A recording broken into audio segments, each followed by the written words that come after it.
பொதுவாக தற்காப்பு கலைகள் அப்படின்னா என்னன்னு பார்த்தோம்னா, நம்மை விட பலமானவர்களை பலகீனமான நாம் எதிர்கொள்ள வேண்டிய சூழ்நிலையில அவர்களிடமிருந்து நம்ம எப்படி தற்காத்துக்கிறது, அவர்களால் ஏற்படும் ஆபத்திலிருந்து நம்மளை எப்படி தற்காத்து கொள்ளுது அப்படிங்கறதுக்கான சின்ன சின்ன யுக்திகளை பயன்படுத்தும் விஷயம்தான் தற்காப்பு. பொதுவாகவே குழந்தைகளால பலமான பெரியவர்களோடு மல்லு கட்டிலாம் சண்டை போட முடியாது இல்லையா? அப்ப அவங்களுக்கு என்ன பண்ணணும்னா, அவங்களுக்கான சில டிப்ஸ் நம்ம சொல்லலாம்.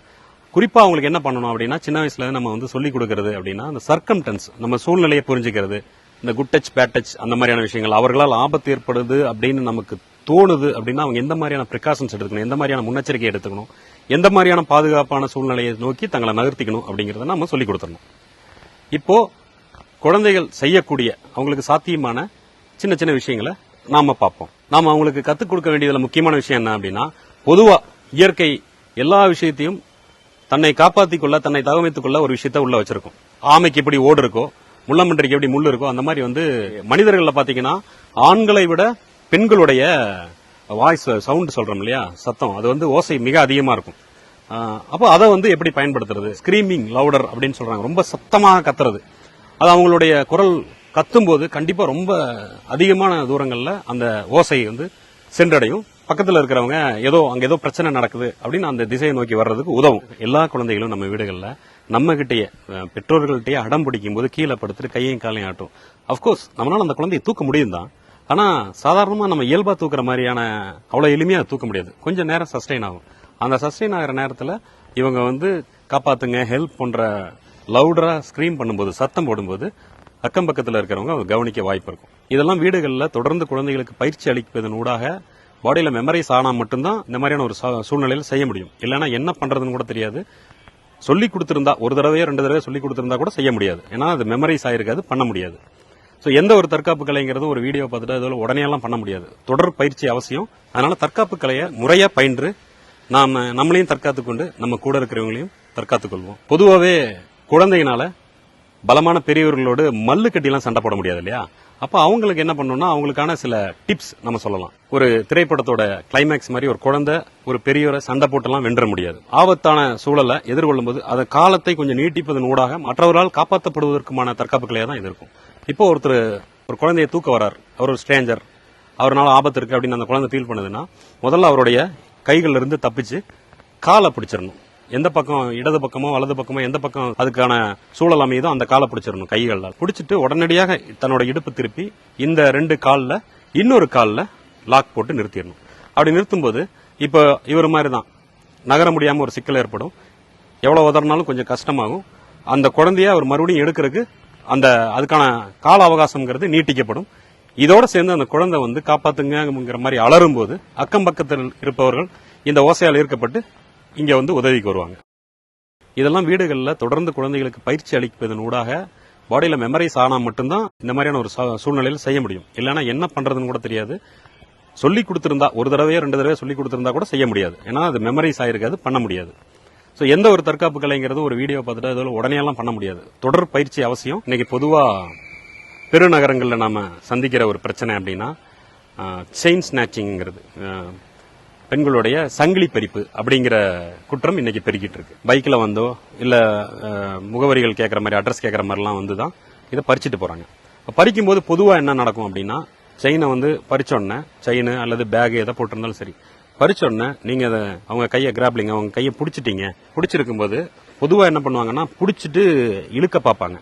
சோ 2 பக்கமும் இருக்கும்போது அவங்க ஆல்ரெடி ஃபோர்ஸா இருக்கிறனால திரிச்சு அவங்க சைடு விழுந்துருவோம். அவங்க செயினையோ பேகையோ எடுத்துட்டு போற வசதியா இருக்கும், நமக்கும் காயமாகும். அதற்கு மாறா நம்ம என்ன பண்ணணும்னா, கைகளை நம்ம 2 கைகளால பிடிச்சிட்டு நம்ம பாடி வெயிட் மொத்தத்தையும் மேல தூக்குறோம். ஜம்ப் பண்றதுனூடாக ஒரே இடத்துல குதிக்கிறோம். அப்ப என்ன ஆகும்னா, நாம அவங்க திசையில போகாம அவங்க நம்ம திசையில விழுவாங்க. விழுந்த உடனே நம்ம அங்கிருந்து அந்த இடத்த விட்டு நம்ம பாதுகாப்பான இடத்துக்கு போயிடணும்.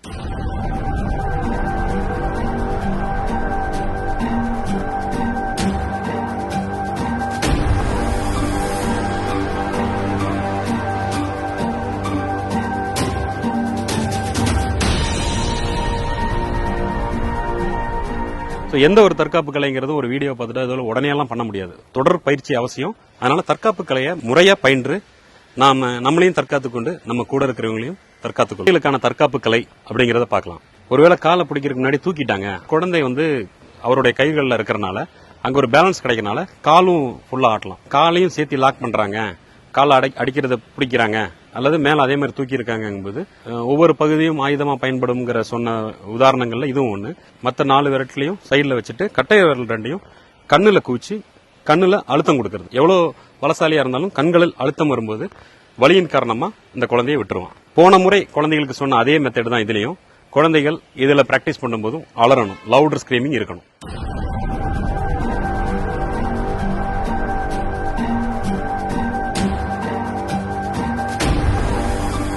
ஒருவேளை காலை பிடிக்கிறதுக்கு முன்னாடி தூக்கிட்டாங்க, ஆர்ம் ஃபீட்ல கை வச்சு தூக்கிட்டாங்க அப்படிங்கும்போது குழந்தைக்கு என்ன பண்ணணும்னா, நான் ஏற்கனவே சொன்னேன் இல்லையா, கைகள் கால்கள்ல ஒவ்வொரு பகுதியும் நம்மளோட ஆயுதம்.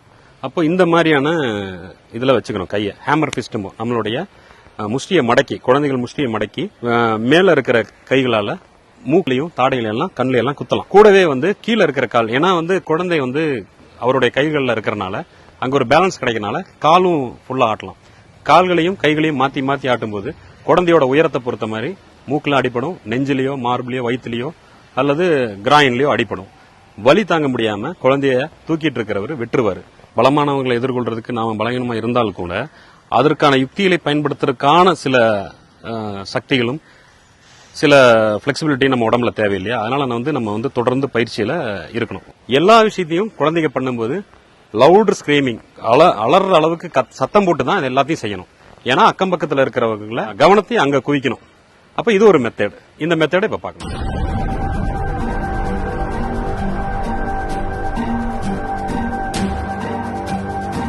குழந்தைகள் பெரியவங்க யாரா இருந்தாலும் சரி, 2 கைகளையும் எதிரில் இருக்கிறவர் பற்றி கொண்டார். அவங்க பிடிச்சிருக்கிற பலத்தை, இந்த நெம்புகோல் தியரியெல்லாம் இருக்குல்ல, அந்த மாதிரி இந்த பலத்தை நமக்கு சாதகமாக்கி தலையை கொண்டு முடிஞ்ச அளவுக்கு மேல குதிச்சு அவங்க மூக்கு அல்லது தாடை, குறிப்பா மூக்குல அடிக்கணும், இல்ல வாய்ப்பு இல்லை அப்படின்னா தாடையில 2 பகுதியில ஏதோ ஒரு இடத்துல அட்டாக் பண்ணணும்.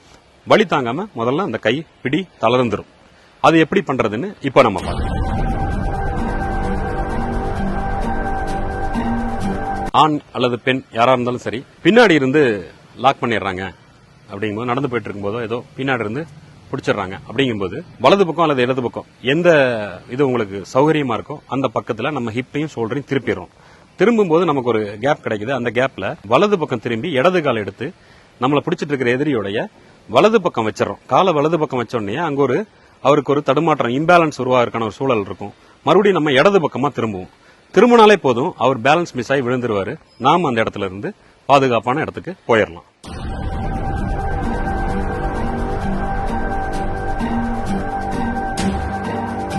முன்ன பார்த்த மாதிரியே தான் பின்னாடி பிடிச்சிடறாங்க. ஆனா முன்ன பார்த்த மாதிரி இல்லாம கால்களை நம்ம 2 கால்களுக்கு நடுவில் வச்சிடறாங்க. இப்ப நம்ம கால் நகர்த்த முடியாத அளவுக்கு அவங்க லாக் பண்ணிருக்காங்க.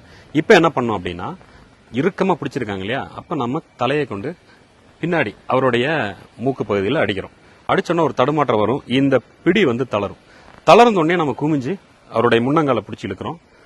பின்னந்தலை அடிக்க கீழே விழுந்துருவாங்க. நாம அந்த இடத்தை விட்டு பாதுகாப்பான இடத்துக்கு போயிடணும்.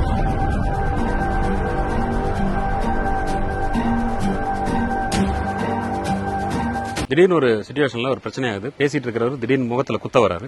குத்த வரும்போது நம்ம என்ன பண்றோம் அப்படின்னா, நம்ம உடம்ப கராட்டேல இதை சபாக்கின்னு சொல்லுவாங்க. ஒரு குறிப்பிட்ட கோணத்துல, இப்போ வலது பக்கமோ அல்லது இடது பக்கமோ நாம திரும்பிக்கிறோம். எந்த குத்து வருதோ அதுக்கு தகுந்த மாதிரி நம்ம திரும்பிக்கிறோம். திருப்பிட்டு நான் ஏற்கனவே சொன்ன மாதிரி ஒவ்வொரு பகுதியும் ஆயுதங்கிறோம். ஸோ நம்மளுடைய கரங்களின் இந்த பகுதியை பயன்படுத்தி நாம அதை இன்னொரு பஞ்ச் பண்ற கையை தடுக்கிறோம். தடுத்த உடனே அடுத்ததாக அந்த கரங்களை பற்றி கொண்டு நம்மளுடைய இன்னொரு கரத்தால் அவருடைய எல்போ கிட்ட பிரஷர் பண்றோம். எல்போ கிட்ட பிரஷர் பண்ணும்போதே அவருக்கு நல்லா வலிக்கும். கூடுதலா நம்ம இடது கால் அல்லது வலது கால் எந்த பக்கம் இருக்குமோ அந்த காலை நகர்த்தி நம்ம நகரும்போது வலி அதிகமாகி கீழே விழுந்துருவார். நாம பாதுகாப்பான இடத்துக்கு போயிடலாம்.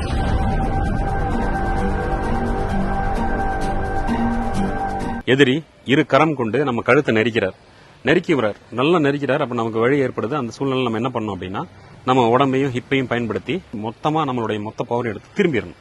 திரும்பினதனூடாக நம்ம கரங்களை நல்லா தூக்கி எல்போங்கிறோம் இல்லையா, அந்த கை மணிக்கட்டு, இந்த மணிக்கட்டை வச்சு அவருடைய கரங்கள்ல அடிச்சு மறுபடியும் திரும்புறோம். இயல்பாவே அவருடைய பேலன்ஸ் போய் அவர் கீழே விழுந்துருவார். நாம பாதுகாப்பான இடத்துக்கு போயிடலாம்.